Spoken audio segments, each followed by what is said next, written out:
Have you ever been hung up on an ex or stuck in the past relationship and unable to move on? Well, you're in the right place. Hi, I'm Whitney Kobrin, a dating and relationship expert and love coach. And today I'm going to tell you how you can let go of the past and finally move on. What if they all right? Baby, can we still shine? Tell me that we'll be fine. Always still in love. Hey, what if they all right? Baby, can we still shine? Tell me that we'll be fine. Always still in love. Yeah. What if they all right? Still shine. Tell me that we'll be fine. Always still in love. What if they all right? Baby, can we still shine? Tell me that we'll be fine. Always still in love.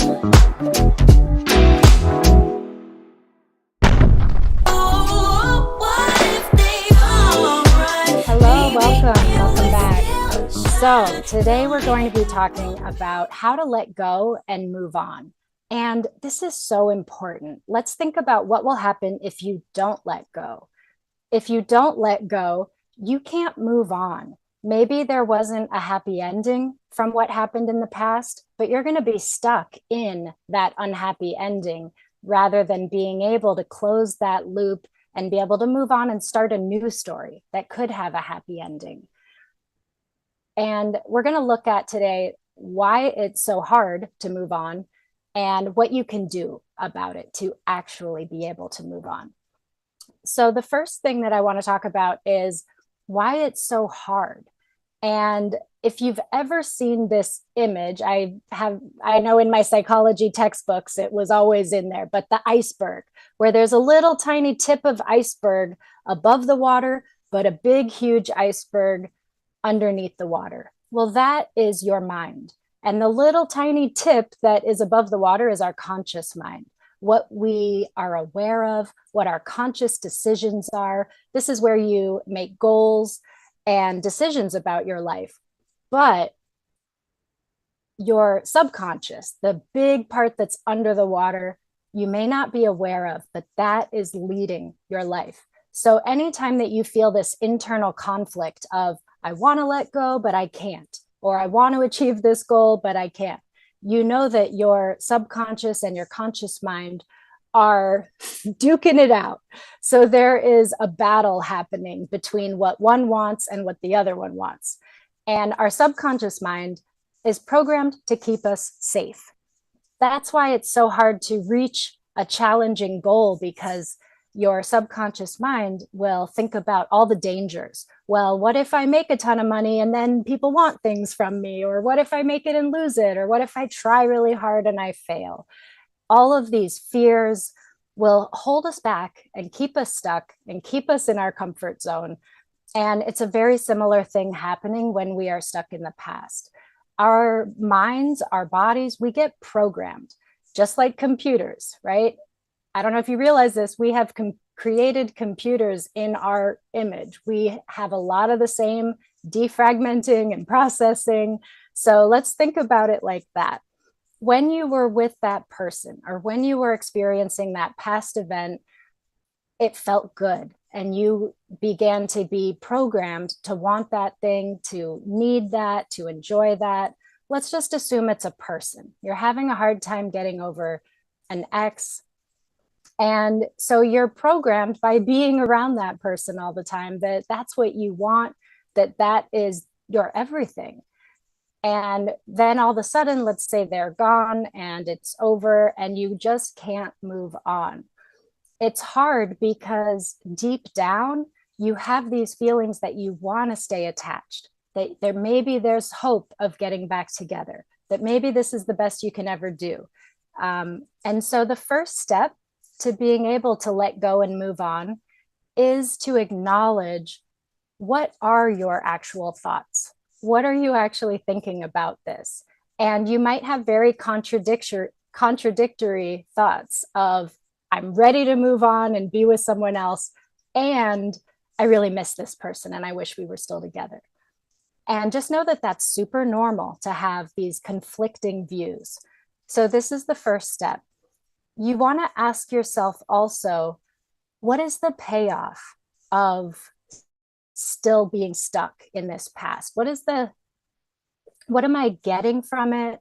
How am I feeling better, right? Justified. So this might look like if I'm hung up on the past and I'm asking myself, what's the payoff? Maybe if you have kids, you really are trying to be with that person still because there's kids involved and you really want them to have the family. Maybe you just have really positive memories, and now in your current life, you're not having those happy, positive memories. So you are still wanting what was in the past. Your payoff, it might be about being right. Maybe you made a decision a long time ago that that is your person, right? You committed to them, you're loyal, and you don't know how to break that commitment. It's just not something that we're taught to do. We're taught to make commitments and keep them. Granted, a lot of people are quite good at breaking their commitments, but some people really struggle with that. And so I want you to go through this process with a lot of compassion for yourself. Don't beat yourself up in this process. That is totally counterproductive. We want to be able to sit with the thoughts and then sit with the feelings. So when you are thinking about this, it might bring up uncomfortable thoughts, negative feelings. You might want to cry, you might get angry. But instead of just going around those or shoving them down or ignoring them or going and relying on your favorite coping mechanism, drinking, smoking, shopping, whatever it is, instead, you want to sit with that emotion. So, sitting with it means that you focus on it, you feel it, you let it give you all that feeling that you really kind of want to ignore. This is the first step, is just sitting with it. And then we can't just let go, right? If you've talked to other people and friends and family, they might just say, well, just let it go, move on, come on, let's go. And it's just not that simple. We need to process it. We need to get through this step. So after you are able to journal and write down all the thoughts around this thing, and then sit with the feelings that come up around that for a while, right? Maybe for some people in 5 minutes, they'll feel like they've been able to feel those feelings and process it. For other people, they could sit for an hour and maybe need some more time. It's a lot like meditation. I would recommend, if you have a hard time with silent meditation, to have some music, maybe even add some movement to this practice of just sitting with the emotion. And then you want to think about, of all those thoughts that came up, which ones are you ready to let go of? So this is where we connect the thoughts from the unconscious, subconscious mind to your conscious mind. In your conscious mind, you decide, okay, I realize that I'm hanging on to this because I think that there's still hope of getting back together. But I realize there is no hope. It's not going to happen. So you need to first give yourself permission. Say, I am going to move on from this. I am going to let go of this. If you never make that decision, it's going to stick with you and be really hard. So it's going to be important for you to decide, and no one else can decide this for you. And you can only do it when you're ready to do it. But it's a huge step to decide, I'm going to let go of this belief or this thought or this tie that is tying me to this person. And then you want to visualize letting it go. So thank it, because there's been some sort of payoff, right? It's given you hope, it's given you good feelings. Acknowledge that it was there for you, but you no longer need it. And visualize sending it away. Maybe you put it in a hot air balloon and watch it float away. Maybe you drop it into the middle of the ocean, like in Titanic. Maybe you light it on fire, send it in the mail, whatever it is. Really visualize as clearly as you can saying goodbye to that belief. Another thing that you can do to make this more physical is to find an actual object that represents that person.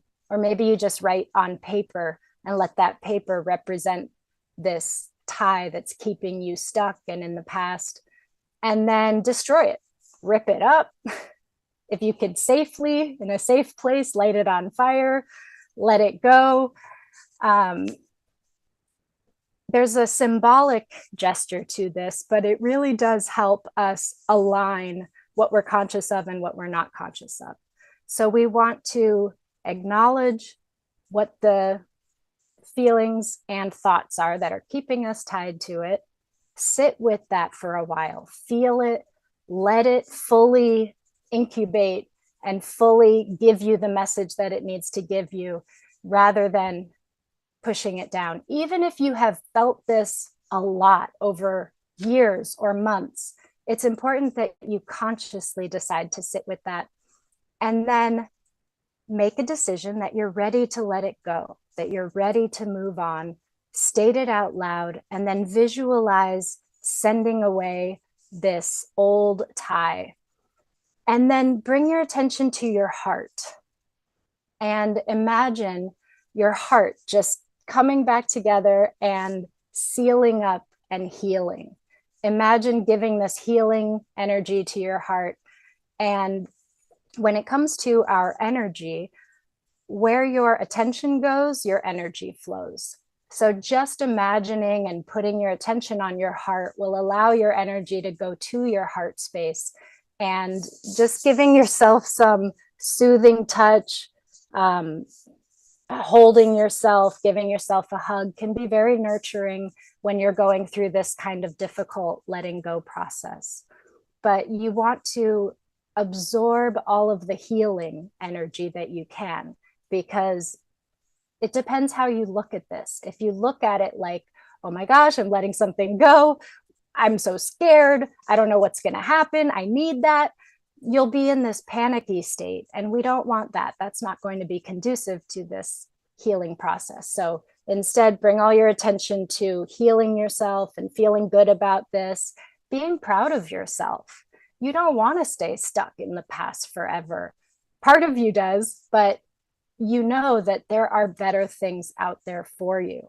And in order to move on and create that happy ever after, it's important that we are able to let go, move on. And I'll say something also about forgiveness. Forgiveness is not for the other person, right? If somebody has wronged you, hurt you, left you, broke your heart, whatever they've done, it sticks with us, right? That heartbreak, that anger. But when we can, if we hang on to it, it's like you're taking poison, expecting them to die. You having this stress and this anxiety and this worry about it, even again, if it's not very often in your conscious mind, but it's still in the subconscious mind, you might be dealing with a lot of stress around this and not even realize it. So you want to also be able to forgive in the process of letting go. And forgiveness, again, it's not for the other person. It doesn't matter what they did, how horrific their acts were. If you keep holding on to your anger and resentment, that's only going to be poisoning you. So again, when you're ready, this is part of the process of letting go, is to forgive, to say, I forgive. It's done. It's over. I'm letting it go. And then the next step is to solidify the new going forward and being able to move on. To solidify that, I want you to think of a thought that reinforces what you really want going forward, something that gives you hope. So some of the thoughts that you wrote down in the beginning might have been, I'd really love to be with my ex. They were the best. I'm never going to do any better. So we're letting all of those go. We're sending them away. And you want to replace it with something like, I'm excited for my future, or I know that moving on is the best thing, or I'm ready for my next step. Whatever it is, it should be something that is inspiring to you and reinforces your goals and where you want to go and what you want to do. So I know that this can be a really hard process because we want to hang on to the past. But if you want a new future, if you want to let go, and at some point, it's pretty much always going to be important to let go of something that is keeping you stuck and holding you back.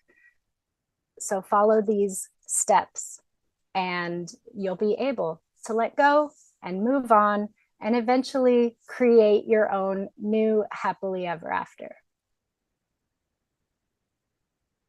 All right, I'm not sure if there's something that I should do to end. Okay, 3, 2, 1, and go.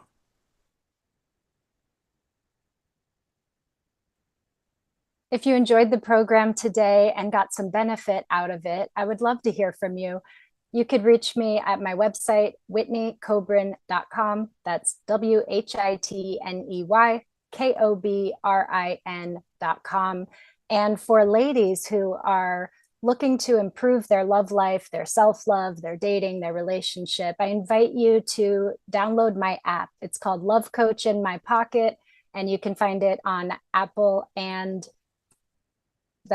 you could find it on the iTunes Store and Google Play Store.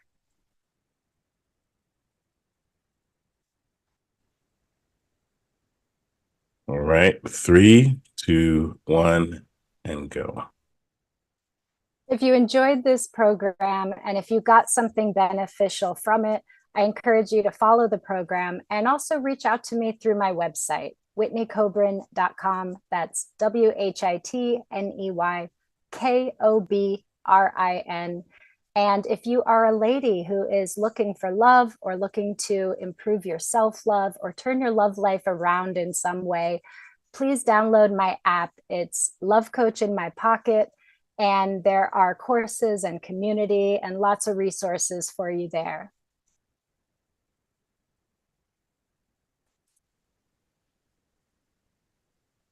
Three, 2, 1, go. Hi, are you single right now? And do you feel like people around you act like that's a disability? Are you sick of people giving you a hard time about being single when it's actually a choice and you're far better off being single than being in any kind of relationship that is unhealthy or draining of you? So that's what I want to talk to you today about, is the joys and unexpected delights of being single. I'm Whitney Kobrin, dating and relationship expert and love coach for women. And I hope you enjoy the program today. 3, 2, 1, go. Are you single and tired of the people around you acting like it's a disability, saying, "Oh, I'm so sorry, you'll find someone soon"? Blah. That's what I want to talk to you today about. I'm Whitney Kobrin, a dating and relationship expert and a love coach for women. And I want to talk about being single by choice and the unexpected delights of being single.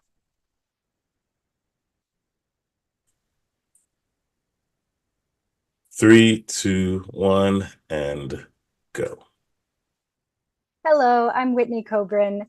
Thank you for being here today. And I'm a love coach. I worked as a matchmaker. I work with a matchmaking company. I am all about love, and I love love. And I love helping people find happy, healthy, amazing, lasting relationships, reinvigorate their relationships.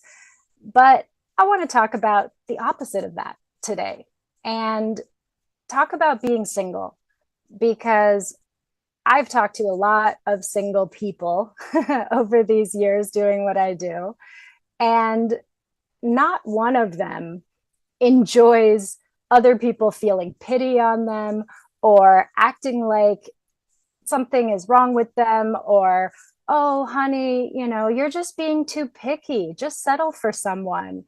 Or, telling you that maybe you're trying too hard and you just need to relax and let it happen.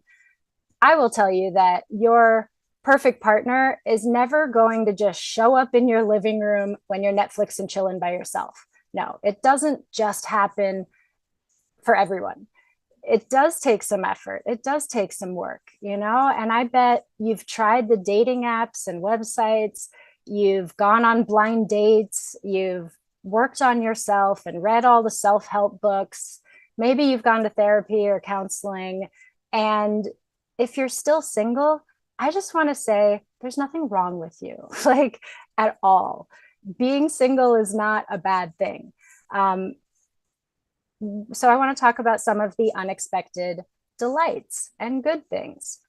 Number one is, if you have ever been in a relationship that is toxic or unhealthy or not fun, then you know that it's far better to be single than to be in a relationship like that. And so I know there's a lot of people out there that would just rather be with somebody than be alone. And they're putting up with a lot, and they're suffering, and they're holding things in. And so when you're single, you don't have to deal with that. You don't have to deal with that toxic energy. You are free to make your own decisions. Um, and if you are single and just taking a break, right? Because there's different ways of being single. One is maybe you're single, but you are actually seeing people and dating people. You're just not in a relationship yet. And that could be really fun. I love that phase. And I know it gets a bad rep because dating is complicated these days. And there are catfishers and ghosters and the guy on the oil rig that says that he needs money for his son, and these scammers. And yeah, I've seen it all. I know that it's not fun, and people can really burn out on that. So if you are somebody that's been single and you've tried dating and you put it all out there and it just got overwhelming and tiresome and felt like you were spinning your wheels, swiping and texting, and nothing's really leading anywhere, you are not alone. I feel you, I see you, and this is happening a lot nowadays. And so when that happens, it's not a good approach to just power through it and just keep grinding, right? I think we're all kind of waking up to this concept that hustle culture and pushing ourselves no matter what can really harm our well-being and even our physical health. So we need to be in balance. So that means maybe you let up off of the dating apps and take a break and use that time for yourself, whether that means starting a new workout routine or starting a social activity, right? There are so many options. And just because somebody's single, it doesn't mean that they're lonely. And it certainly doesn't mean that they have to be lonely. You have friends and family, most likely. If not, there are so many ways now to meet new friends, to just find things online, find events through Facebook events or Meetup or Eventbrite, and go out and meet some people and hang out with people. And you don't have to feel lonely being single. And if you are single and looking, I encourage you to not only go to singles events and like looking for that person. Be open to making friends. I know when I met my late husband, it was because I had made some new friends on Meetup. And then I started hanging out with them. And then they invited me to their friend's party. And then I met more people there. And it just kind of happened as this chain of events. And so when you're too focused on one singular outcome, like I'm going to this speed dating event and I want to find my partner, then if that doesn't work out, you could end up really disappointed. So we want to take the pressure off, keep it kind of casual, allow yourself to be relaxed and be yourself, be authentic, be true to yourself and how you're feeling, and enjoy it. Enjoy yourself. It's like when someone really wants a baby, it's worth enjoying the time before the baby, because that's going to change a lot when all of a sudden you don't have time to yourself very often.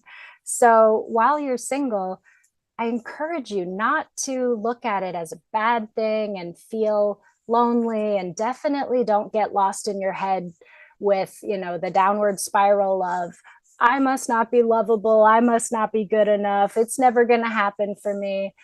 None of that is helpful, and I hope you don't do that. And I hope that if that starts to come out, that you have some sort of tools or practice like self-compassion or meditation or embodiment or movement or something where you can get yourself back into out of that negative spiral. That said, it is very normal to have that yearning for a partner. So if you're capable of having, you know, both of these thoughts in your mind at one time that may be contradictory, that can make you feel very whole and at peace to say, I am content with myself single, and I do want a partner. They could coexist, but it doesn't mean that you're going to be working really hard and desperately chasing after finding a partner. Sometimes when we try too hard, it could be like in baseball, if you hold the bat too tight, you can't hit it properly. Or if you catch a butterfly, right? If you hold it too tightly, you could crush it. So there's always this sweet spot, this balance of being open to the new experiences and wanting to invite a partner in, making eye contact with people, giving your number out if somebody seems interesting. We want to be able to do that and balance it out with not feeling like there's too much pressure and too much demand on that. And it's great when you can use that time to not just improve yourself, because I kind of I'm in the self-improvement field, but I have this belief that if we're always trying to be better, if we're trying to change who we are, then that could become a negative influence in our life also. So it's not just about, I'm going to work on myself and I'm going to become a better person so that I attract a better person. I mean, there is truth to that, yes. But really what it's about is you're not becoming something different. You're actually shedding all of the things that are holding you back so that you can truly be yourself and truly shine. And that, in my opinion, is the goal of self-improvement, is to really be your best self, to be your most authentic self, to be able to release and get past our fears that keep us playing small and stuck in our comfort zone and afraid to, go talk to the cute person over there in the corner of the room. We want to let go of the fear, the self-consciousness, the insecurities. When we let go of those things, that's how you become a better person. That's how you improve yourself, because you can just be more agile in your world, more dynamic, able to go with the flow and run with the punches. And when you are called to show up or to be your best self, that you're less shut down or less encumbered. That's a great thing that can come from being single. So pay attention to that and ask yourself, if you are single, Are you going about it like, oh man, yeah, I'm single, kind of deflating, want? Or are you like, yeah, I'm single and I'm using this time to enjoy what I like and explore what I like and be my best self? And that is such a magical place to be. And it does help you to attract a partner who's going to be, on that level with you. Um, I know people that have gone to on so many first dates and so many singles events, and they're just not finding their person. And usually they're very anxious about it. So, if I could give you one tip to improve your love life, to improve the way you feel single, to improve the chance that you'll find an amazing partner who loves you for you, is to work on being more at peace and more relaxed and letting go of this anxiety and worry and fear and insecurity. And I know that might sound like a tall order. If that's something that you feel stuck in, reach out, find a therapist or a coach. I mean, this is something that I work on with my clients, but there's a lot of different resources out there, and find what works for you. I know that meditation has amazing benefits that have been scientifically proven, and yet I know that meditation is not for everyone, but there are other options that you could do as well. So if you're not into meditation, maybe you do something with movement. I actually saw a YouTuber that tried standing on one foot for 5 minutes for a whole month. And she thought it was going to be ridiculous, but she actually was someone that couldn't just sit down and meditate and get much benefit from it. Overactive mind, was always getting in the way, just this antsiness in the body. But when she just tried standing on one foot for 5 minutes, it had all the benefits of what a meditation is. So keep trying new things, keep seeking answers. You really don't want to go into your love life, wherever you're at in that, with anxiety and worry and stress and fear. We want to be able to work through that. And communication really helps with that too. Maybe there is something that's weighing on you or something that is unknown, and that's why you're feeling anxious. So it helps to talk about it. It helps to be able to communicate with those around you, those that care about you, about what you need and how you feel. So this is a great tip that I give to people, even when they're dating and in relationships, that when we're dealing with conflict, conflict is actually an opportunity for intimacy. When we open up, when we're vulnerable, when we share with somebody how we're feeling and what we need, it actually creates more closeness. So there are tips and ways to do this, right? We don't have time to get into everything today. But really, what I want to focus on is, if you are single, there's nothing wrong with you. And you hopefully know that already. And I encourage you to live it up and enjoy it. Do what's healthy for you, do what's right for you. Go to therapy, go to a counselor. There's group programs, there's all kinds of different options, there's information everywhere. Sometimes just getting the information isn't enough, right? How many times have you signed up for an online course or a free guide and then you don't even look at it? So that's why sometimes it is good to have a therapist or a coach that will actually meet with you and make sure that you're learning the things and practicing the things and implementing it into your life, right? Someone told me recently that no one hires a coach for information, they hire the coach for transformation. And I 100% agree with that. So if you are sick of people saying things like, well, maybe if you focused on your career less, then you'd have better luck. Or you're such a catch, it'll happen for you. Yeah, we don't want to hear that, right? We know it'll happen when it's time. So keep your chin up, enjoy yourself. And when you're ready to find that partner, I would love for you to reach out to me and I can help you. You can reach me at whitneykobrin.com or download my app, which is Love Coach in My Pocket. Thanks, and see you guys next time.